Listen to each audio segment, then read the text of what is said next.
전에 있었던 윤석열의 역대급 기자회견이 끝난 후 엄청난 후폭풍이 불고 있습니다. 끝까지 반말로 일관할 뿐만 아니라 외국인 기자가 더듬거리며 한국어를 구사하려는 노력에 대해 뭔 소리 하는지 말귀를 못 알아먹겠다라는 발언을 서슴없이 내뱉으며 국격을 추락시켰습니다. 오늘 귀중한 시간을 내주셔서 감사합니다. 나의 말귀를 잘 못 알아듣겠어. 나의 말귀를 잘 못 알아듣겠어. 무엇보다 김건희 의혹에 대해 침소봉대와 악마화, 특검법에는 정치 선동과 헌법 파괴뿐만 아니라 쇼킹한 실토와 김건희를 향한 3시간짜리 프로포즈라는 평가가 나오며 절대 쇄신의 의지가 없음을 나타냈습니다. 이뿐만 아니라 체코 원전 헐갑 수주 의혹을 제기한 기자에게 무식한 발언을 했다는 평가까지 나와 이 나라 대통령이 어떤 사람인지 잘 알 수 있었다는 반응이 쏟아져 나오고 있습니다. 이뿐만이 아닙니다. 탄핵의 핵심 키워드가 될 것으로 보이는 선거법 위반, 불법 사무소 운영과 공천 개입 의혹에 대해서는 외압이 아닌 의견일 뿐이라며 괜찮다고 말해 검사 출신의 말장난을 다시 한번 보여주어 국민들을 분노하게 만들었습니다. 이러한 가운데 지난 국정감사에서 실제 보상금 예산까지 편성한 것으로 드러난 양평고속도로 의혹이 다시 한번 터지며 사태가 심상치 않게 흘러가고 있습니다. 정청래 위원장이 검사들의 만행과 관련된 특활비를 전액 삭감하겠다고 나서자 법무부 장관이 읍소하는 사태가 발생했습니다. 한준호 의원은 국토부를 상대로 양평고속도로와 관련된 예산을 전액 삭감하겠다는 폭탄 발언으로 그동안 뻔뻔한 모습을 보였던 국토부 장관을 울먹이게 만들었습니다. 종점이 변경된 그 지역에 있는 땅에 대해서 질의를 했을 때 대통령실에서 바로 그날 변경을 했습니다. 그곳은 필지 분할, 형질 변경 이런 것들이 선산을 관리하기 위해서 일부 형질 변경을 했다 이렇게 답을 했는데 결과적으로 거기에 도로공사에서 깔아주신 부채도로 끝자락 저희가 지목한 땅 300m 벗어난 곳에 선산이 발견이 됐습니다. 대통령실이 거짓말을 한 거예요. 지금까지도 거기에 대해서 변명이 없습니다. 무슨 이득이 있었겠냐라고 하는데 최은순 장모께서 1억 6천 정도의 혜택을 받습니다. 없는 게 아니에요. 거기에 대해 대통령실은 거짓으로 해명을 했고 그 뒤에 해명이 아무것도 없습니다. 왜 위원회하고 상의도 없이 은근슬쩍 예결위에서 올려가지고 이렇게 문제를 만듭니까? 그동안 원희룡 장관 시절 국토부는 양평고속도로의 설계안을 변경한 것이 처음에는 양평군이라고 주장하다가 나중에는 설계회사라고 말을 바꿨는데요. 하지만 지난 국정감사에 참석한 설계회사 사장은 예상치 못한 폭탄 발언을 쏟아냈고 현 국토부 장관도 전혀 알지 못했던 사실이라는 듯 당황하는 표정이 카메라에 포착되어 큰 화제가 되고 있습니다. 김건희 일가의 토지 보상금을 선물하고 뻔뻔하게 국민을 속인 원희룡은 끝까지 그 죗값을 치러야 할 것입니다. 냉정하게 생각을 좀 해봅시다. 사과는 말로 끝내는 겁니다. 활동 자제는 앞으로 조심하겠다는 얘기입니다. 인적 쇄신은 참모들의 책임이라는 뜻입니다. 제2부속실은 제도 탓이란 의미입니다. 잘못했고 앞으로 안 그럴 것이다. 문제 있는 참모들을 바꾸고 제도를 손보겠다. 이 정도의 결론이 예상됩니다. 하지만 지금 국민의 분노는 그런 수준이 아닌 것 같습니다. 왜 수사와 처벌 같은 법적 판단을 아예 안 받는지, 공정과 상식은커녕 왜 불공정과 몰상식의 나라가 됐다고 느껴지는 건지, 이에 대해 분명한 답이 없다면 이런 헤드라인으로 역사에 기록될 수밖에 없습니다. 끝내 민심 외면한 담화, 핵심 피해간 기자회견. 차관님이야 공무원분들께서 국감 받으시느라 고생들 많으셨고 예산안 심사가 이어지니까 조금만 더 수고를 해주시기 바라겠습니다. 네. 네, 국정감사하고 예산안 심사가 이게 각각 별개의 선에 있지 않고 연장선상에 있는 건 아니겠습니까? 그래서 제가 실은 이제 관련된 소위의 위원장이다 보니 이 질의를 하는 게 맞나 싶다가 도 예산 편성과 관련해서 동의하기가 좀 어려운 부분이 있어서 한 2가지만 제가 의견을 좀 드리려고 하는 거니까요. 나머지 부분들은 이제 소위에서 뭐 더 논의를 하겠지만요. 제 의견입니다. 우선 건설산업 정보시스템 구축 및 운영에 대해서 48억 예산이 반영돼 있는데 이 키스콘 여기를 이 구축을 하게 된 목적을 혹시 장관님께서 명확히 알고 계십니까? 건설산업정보를 체계적으로 관리하고, 네네. 이 건설공사의 진행 사항에 대해서 발주자가 네. 확인하고 관리하는 것을. 그렇죠. 이제 불법 행위에 대해서 상시적으로 점검을 하는 것. 도와주기 위해서 만든. 이 목적을 가지고 있는데, 저희가 지난 국감에서 이제 관절을 증축하는 데 있어서 여러 가지 불법 사안들에 대한 뭐 제보, 보도 이런 것들과 관련해서 건설산업법 위반이나 건설법 위반 같은 것들을 좀 논의를 했는데, 근데 이번에 보니까 예산을 넣어놨는데 저희가 이 과정을 보면은 과연 이 목적대로 운영이 되는가라는 것에 대해서 의문을 가질 수밖에 없는 것입니다. 특히나 올해에도 비슷한 문제가 또 발생을 했어요. 기사를 보니까 대통령실 증축이 있었는데 이마저도 착공신고서도 제출하지 않고 공사를 시행을 했고, 공사를 시행한 뒤 용산구청에 공사 완료 이렇게 통보를 한 것이 보도가 나와 있습니다. 이건 한번 안 보셨으면 찾아보시기 바라겠습니다. 이 용산구청 관계자도 뭐라고 하냐면, 확인을 해보니까 착공신고를 안 한 상태다. 근데 공사 완료 통보는 저희한테 왔다. 이렇게 인터뷰를 했어요. 말씀하신 대로 이 키스콘, 정확하게 이제 건설산업 정보 시스템을 구축하고 운영하는 이 목적 자체가 불법 행위에 대해서 상시 점검을 해야 되는데 이 부분들이 제대로 이루어지고 있지 않다라는 생각이 들고, 이쯤 되면은 제가 볼 때는 오히려 더 원인과 책임 소재를 명확하게 하는 데 더 집중을 해야지, 지금 이거 예산을 써가지고 구축을 한들 여기에 대해서 이 쓰는 분들도 마찬가지지만 이 제대로 관리가 안 된다라는 게 너무 명확해진 거 아니겠습니까? 그래서 저는 이 부분에 대해서 정례삭감 의견을 좀 드리고요. 또 하나는 이제 네, 간단하게 말씀해 주세요. 의원님 그 예시를 드신 사항은 아주 특수한 국가 주요 시설물에 대한 특수한 공사를 이야기하시는 거고, 방금 의원님도 언급하셨듯이 용산구청 관계자가 이 착공 신고도 뭔가 서류를 받아볼 수 있는 것이 이 시스템이기 때문에 가능한 겁니다. 아니, 착공 신고를 안 한 상태다. 안 한 상태에서 종공 신고가 왔다는 걸 확인할 수 있는 것도 이 시스템이기 때문에 가능한 거죠. 이 시스템이 없으면 그걸 어떻게 확인하겠습니까? 그러니까 근데 장관님, 문제시 하시는 그 건은 사실 별건으로 하시고, 제가 예산 관련된 게 소위에서 논의돼야 되기 때문에 여기서 자세하게 물어보진 않지만, 저희가 국정감사 괜히 했습니까? 제가 서두에 말씀드렸듯이 국정감사하고 예산안은 연결되어 있는 것입니다. 제가 하나만 더 의견을 드리면, 서울 양평간 고속도로 관련된 타당성 조사 지금 2년차 용역 중단된 상태잖아요. 네. 환경부에서 환경영향평가, 전략환경영향평가 아직 안 들어왔죠, 보고가. 결과 보고가 안 들어왔습니다. 그런데 지금 작년 예산, 올해 예산이죠. 61억 전액 실집행됐습니까? 지금 아시다시피 집행 못하고 있는 상황이지 이 않습니까? 회계상으로는 한국도로공사 측으로 넘어갔으니까 실집행 이렇게 나오겠죠. 근데 실제 한국도로공사 측에 간 61억은 집행이 안 됐습니다. 근데 이 상태에서 예산에 60억 400만 원을 더 반영을 해달라. 이게 말이 되겠습니까? 그래서 제가 볼 때는 지금 현재 감사도 완료가 안 됐죠. 거의 막바지. 이게 저희가 작년에 문제 제기를 한 것 아니겠습니까? 작년 저희가 결산안 심사를 할 당시에 18억에 대한 예산을 잘못 쓴 거에 대한 우리 국토부 직원에 대한 징계안까지 의결을 했는데, 감사도 완료가 안 됐고 타당성 조사 2년차도 용역이 중단된 상태에서 추가적으로 61억이 있는데도 불구하고 62억 400을 더 달라라는 것은 제가 볼 땐 이건 논리에 맞지가 않습니다. 따라서 이 부분에 대해서도 의견을 하나 드린다면, 여기도 전액 삭감 의견을 좀 드리고요. 우리 도공도 마찬가지입니다. 전부 다 내용들이 구두보고예요. 수도권 본부 사옥 매입도 마찬가지고 다 구두보고입니다. 그래서 이 부분에 대해서, 도공에 대해서도 고속도로 조사 그리고 고속도로 건설 이 정부안에 각각 20%씩 감액을 제가 좀 의견을 드리도록 하겠습니다. 이상입니다. 서울 양평 고속도로 근원도 예산에 있는 62억은 아마 벌용될 것으로 예상이 되는데, 지금 국회에서 좀 여러 가지 여야 의원님 간에 또 저희와 합의를 저희가 말씀드리는 것은, 어쨌든 제3의 기관의 검증을 받아서 또 사업을 대안을 빨리 확정해서 전체 노선에 대한 프로세스를 진행하는 것을 염두에 두고, 그래서 금융과 같이 설계비 전체 내년 6개월분에 해당하는 설계비 62억 원을 다시 요구를 한 것이고요. 지금부터라도 이 양평 고속도로에 대한, 왜냐면 지역에서는 이 고속도로에 대한 신속한 이 건설을 요구를 하고 있는 상황이기 때문에, 또 현실적으로 상비 신도시 교통량 처리라든지 국도 6호선의 교통량 감소 등을 위해서 필요한 사업입니다. 아주 필요한 사업이기 때문에 어떻게든 할 수 있는 방안을 찾아야 된다고 생각이 듭니다. 그래서 내년도 예산을 다 삭감시켜 놓아 버리시면 내년도에 정말 이 고속도로가 존재하지 않을 가능성도 많아지고요. 그러고 되면 또 이제 공사비 수정 같은 걸 인해 가지고 전체적으로 또 타제부터 다시 또 들어가야 되는 그런 또 우려가 있습니다. 그래서 어떤 형태든 간에 합의를 도출해서 이 사업이 진행될 수 있도록 도와주시길 부탁드리겠습니다. 예, 한준호 의원님 마무리하십시오. 예. 예. 질의응답이 의원의 시간 내에 끝나셔야지, 의원 시간을 끝나고 나서 그렇게 답변해버리시면 의원들이 다시 질의를 할 수밖에 없습니다.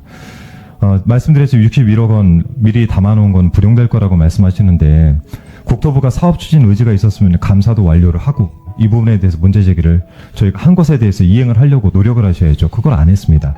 두 번째는 자꾸 제3자 검증 얘기하시는데 국토위에서 저희가 언제 제3자 검증에 대해 동의했습니까?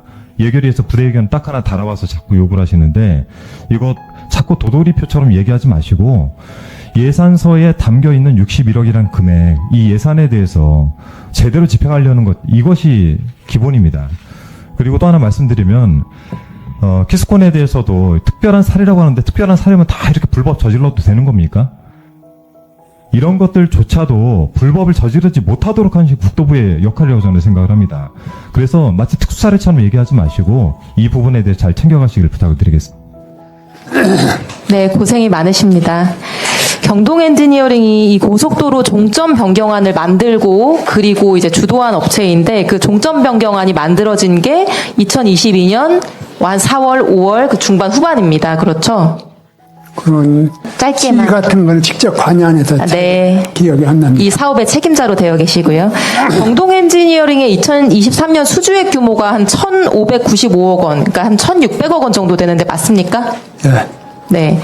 경동 엔지니어링의 2021년 수주액 규모는 한 1,000억 원 정도 되는데 맞습니까? 기억을 못하겠습니다. 네, 자료에 그렇게 되어 있습니다. 2년 만에 수주액이 60% 가까이 뛰었네요. 그렇죠?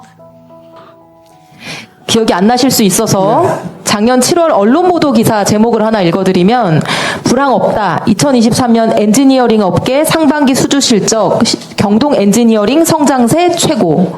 내용을 보면은 작년에는 2022년에는 17위밖에 안 됐던 경동이 2023년도 상반기에 수주 800억 원을 싹쓸이 해가지고 전체 엔지니어링사 가운데 가장 높은 83%의 성장세를 보였다. 이렇게 되어 있고요. 실제로 경동 엔지니어링이 2021년에는 수주액 순위가 28위, 2022년에는 17위였는데 2023년 상반기부터 엄청난 수주를 하면서 10위가 그 해에 10위가 됐고요. 이렇게 1, 2년 만에 20계단 가까이 뛰어넘은 그런 회사가 흔하지는 않은 것 같고 올해도 나라장터 낙찰 현황을 보니까 성장세가 이어지고 있는 것 같습니다. 그 경동 엔지니어링 수주액에서 광급, 그러니까 공공기관이나 관공서 수주 물량 비율이 한 70%, 80%로 회계보고서에 되어 있는데 맞습니까? 해마다 다릅니다, 그거는. 회계보고서에 2021년, 2022년 이 최근 보고서에 70%, 80%가 광급으로 되어 있고요. 그러면은 가장 중요한 고객은 공공기관과 관공서에 있는 담당 공무원들이겠네요. 맞습니까? 시간이 없어서 짧게. 그치, 어디라고 꼭 찍어서 얘기하기는 어렵고요. 공공 부분이 한 60%, 70%, 어떤 데는 80% 해마다 좀 다릅니다. 네, 굉장히 큰 비중이네요.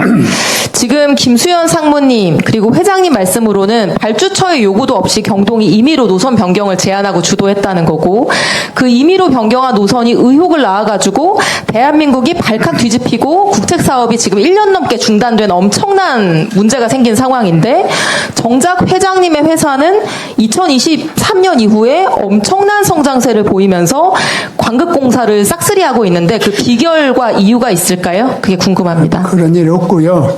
종점 변경이라고 말씀하셨는데 그것은 저희가 과업을 수행하고 과업지서에 의해서 시행을 합니다. 그 과업지서에 분명히 대안 노선에 대해서 검토를 해라는 지시가 있습니다. 그거에 의해서 저희가 작업을 한 것이지 저희가 일방적으로 종점을 변경하거나 그런 적은 없습니다. 그렇게 하고 그것은 절차에 따라서 진행하는데 지금은 주민 설명회나 주민 협의사항이 이루어지지 않아가지고 중지되어 있는. 서울 양평간 고속도로 종점 변경 관련해서 장관께서는 이 특혜옥이 없다라고 단언을 하셨어요.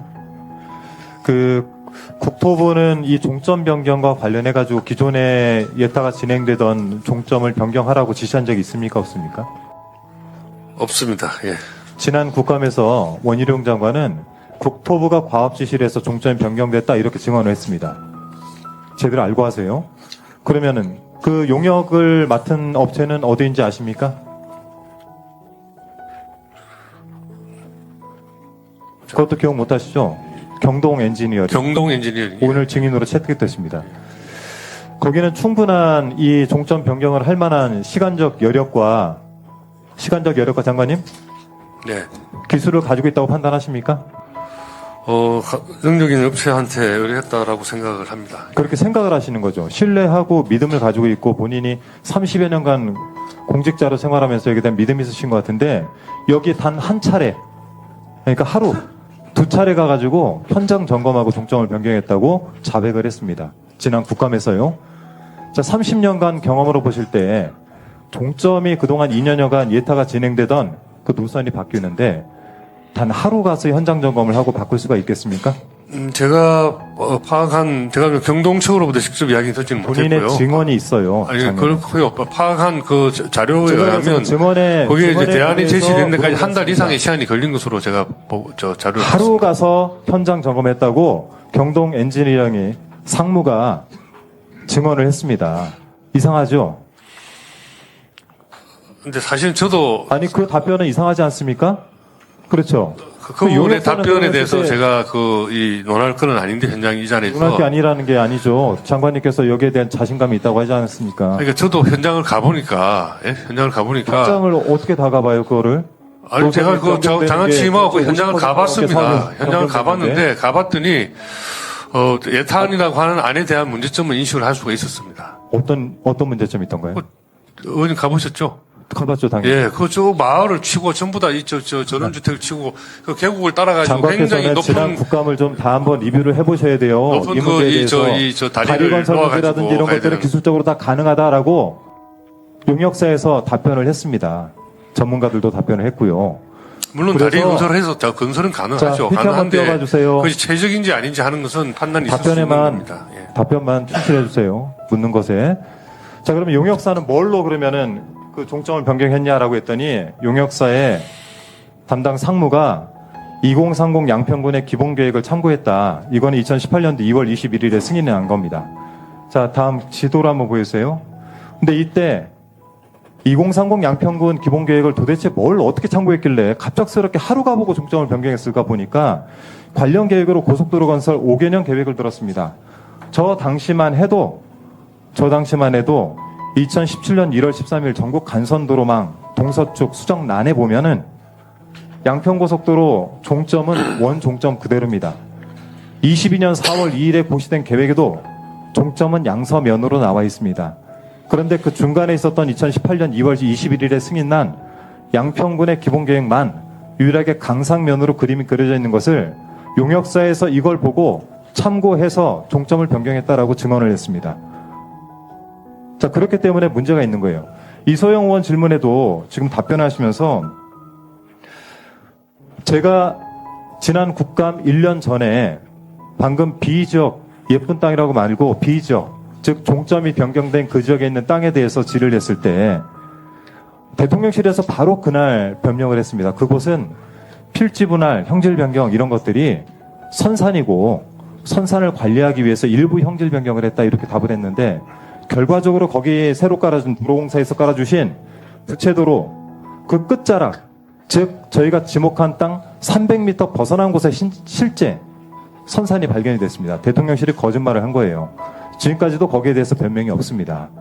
자, 그리고 필지 분할과 형질 변경 해놓은 거 여기 저희가 무슨 이득이 있었겠냐라고 하는데 제가 오늘 기억력 테스트도 아니고 이 내용을 보면은 최은순 즉 장모께서 대략 필지 분할과 지목 변경 등으로 1억 6천 그리고 3천 되시는 분께서 6천 정도의 혜택을 받습니다.